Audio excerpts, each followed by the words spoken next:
Hey, yo, I'm number Black one Panther. Black Panther.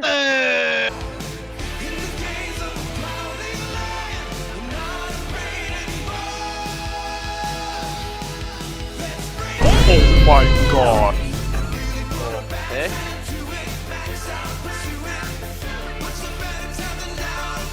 Stop fucking running from Oh me! my Oh god. shit, what the? Oh my god.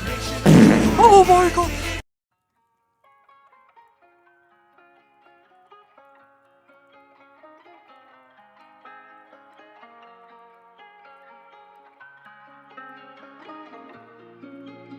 I'm going to be demonstrating some basic combos, and I'm going to provide some text about them if you like to read about stuff like that. However, I do want to address a few things first. When you do some of these combos, especially the 275 HP ones, you need to realize if the enemies are being healed by a slow, constant heal. And when I say a slow, constant heal, I mean things like the cart when the enemies are on offense, or if you're going up against like an Ultron. Another thing I want to add is that you should constantly hold down your primary attack when you're diving. This is because you can weave in these auto attacks between your abilities so you can get some free damage in.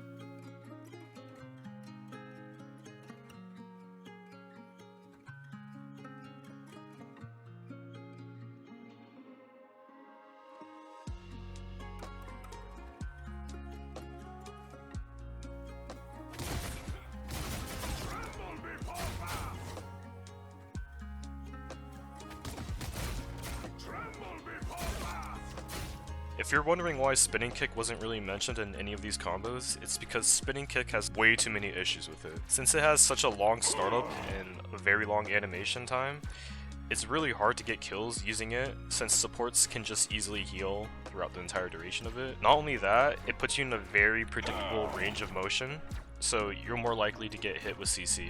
A good majority of the time, you will actually just use Spinning Kick as like a disengage tool to get some extra distance. However, there are 4 situations that would call for Spinning Kick to be used as like a mark setting ability. First situation that you would use Spinning Kick in is if you're playing behind any sort of cover. Most doorways work, and you want the enemies to push up to you, and you just want to use Spinning Kick as a starting ability to set marks. The second situation you would use Spinning Kick is if a group of enemies are clustered together and they're so distracted that even if you get CC'd, they are unlikely to kill you. The third situation is if you are fighting vertically mobile characters that can easily dodge spears. And the fourth situation to use Spinning Kick is to use it like a bait cooldown to force out mobility abilities like this Gambit's jump here, or dash, sorry. Finally, I want to end the combo section by talking about floor dashes. Quick credit to Carcat, he talked about this in his Season 0 guide. If you ever want to land a dash and land closer to your enemies, the reason you want this is because if you literally end up closer to your enemies, it's easier to land your primary attack, and it'll be easier to land your Spinning Kick. You literally just aim more downward. So, for example, I land a spear on this dude, and I'm just too far. So this takes a lot of getting used to, but once you do, it should look a little bit something like this. It varies on the range, but as I said, it takes a lot of practice. I made this image to basically compile all of the counters to BP and the reasonings for it. The biggest things that counter BP are characters that have really easy to land CC. They have damage that can easily track him even if he's dashing around. Abilities that can negate his dash resets. The ability to fly, ways to constantly reveal where BP is, healing that constantly prevents BP from confirming kills, and mobility that constantly jukes out BP. Also, I added the disclaimer that you can basically add or take characters out of this list depending on how easy you think it is to land different people's CC, or your just general dislikes and preferences of the enemies you go up against. Also, it's okay to run BP into these counters as long as you and your team are doing good against them. Overall, BP's game plan is extremely simple. You go in to deal damage and force support's attention on you, and then you get out to get healed and to reposition. However, Knowing what makes a good dive and how to minimize the amount of time between different dives is what makes Panther difficult, other than the mechanics of course. In the next 3 sections, I will explain what makes a good dive and how to properly reset. Also, I will bring this up for every dive character that I will make a guide for. You need to prioritize your life over committing like crazy for a possible kill. You diving will draw out attention and resources from their backline, which is perfect enough for your team to capitalize on. You dying for 1 possible kill means that you will be essentially out of the game for 20 seconds. Unless you know you can get an important kill, or you're already winning the team fight, do not absolutely bot for kills as a dive character. For some reason, dive DPS are like the most common type of feeders in this game. Is it because they think that their ability can get them out of any situation? Probably. But the thing is, just like any other type of character in this game, you need good timing in order to succeed in any team fight. What I'm trying to say is, you need to dive whenever a team fight occurs. A key difference between poking for ult charge and a team fight is how both front lines are interacting.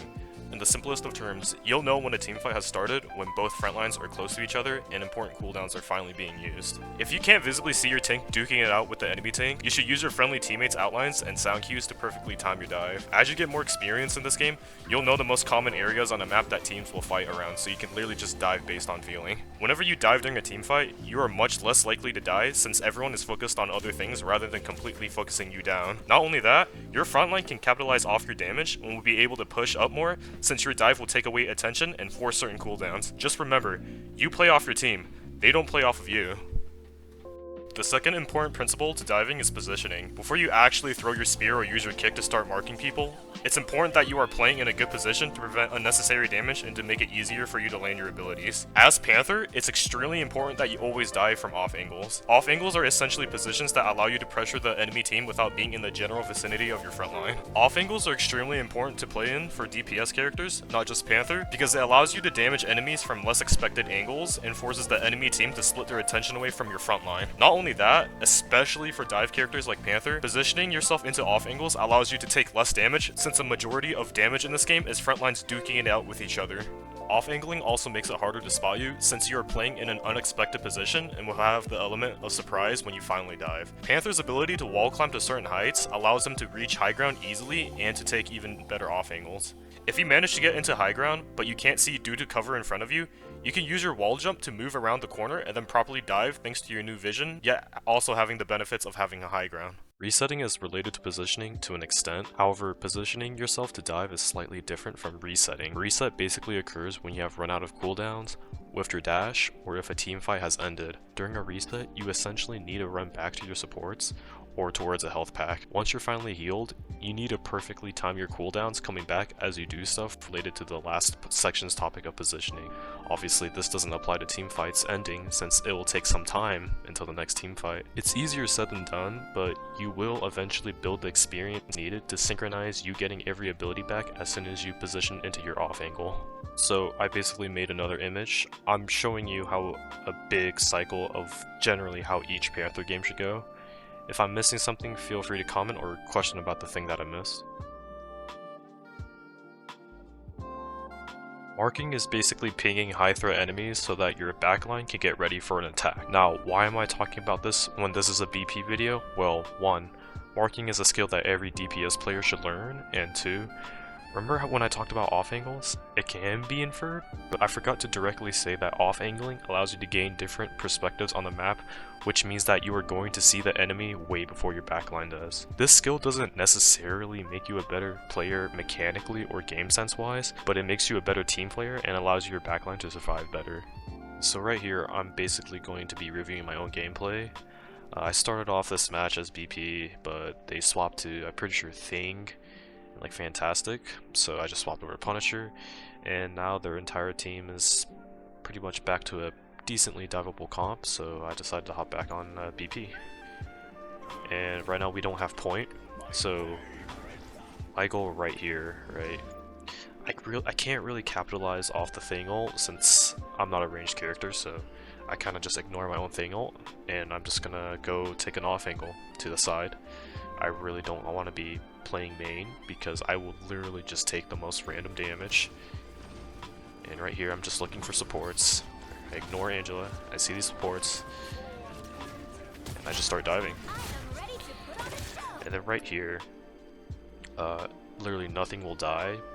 And when you have these situations, you need to realize if, you know, these dashes is even worth it. And right here, I realized that it's going to be worth it because we have Gambit ult, and so my Gambit's going to pop ult, and no one's going to die. And I will basically just be farming ult off of these people. If I didn't have Gambit ult, I would just be getting out of here because I will literally just die. So right here, I'm literally just doing the thing I said. This is purely just for ult charge, right?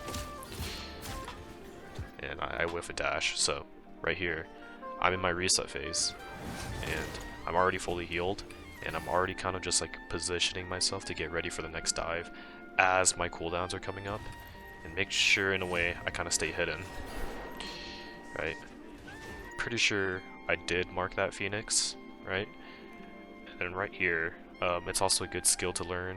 A dive occurs when you're going to be using your ult. I fully commit to this dive since I know that I will be able to get my ult here, and so I just basically destroy the noobs here.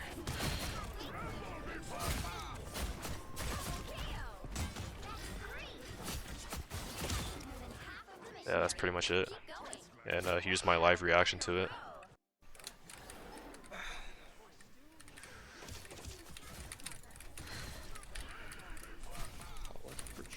Oh my god! I'm in my prime! Oh my god!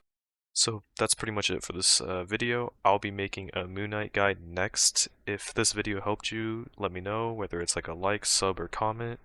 And I'm just going to be dropping some clips here because I think they're funny. Oh my god, wrong. Do you have a iron fist? Alright.